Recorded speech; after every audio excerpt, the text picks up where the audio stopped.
corporate capitalism concentrates wealth in very, very few hands.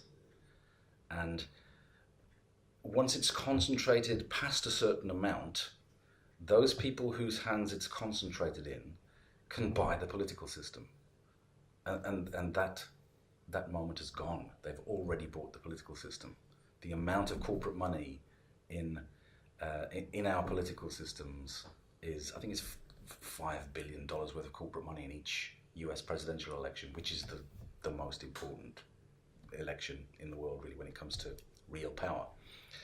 And also, if any government introduces policies which are not beneficial to the corporate sector, international investors will withdraw their money from that country immediately and bankrupt it and ensure that the party who brought in those policies will lose the next election, for sure.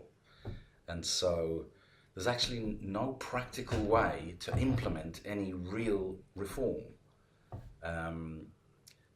which Bernie Sanders and Jeremy Corbyn will find out if they get elected, in the same way that Syriza did in Greece. It's not possible. You will fail if you try and reform the system through the parliamentary route. And I know it sounds a bit like Russell Brand, and bless him, he's always asked, well, what are we going to do? If you want a revolution, how are we going to bring about this revolution? And he says, I don't know, I'm just a comedian. And I don't know either, but we do need a new system, which requires a revolution. A revolution means the system after the revolution is not the same as the system before the revolution. Doesn't have to be violent, doesn't have to be nasty at all. It just means it's a different system. Not the same system with better leaders. You can't get that anyway, but not the same system with better leaders, but a completely different system.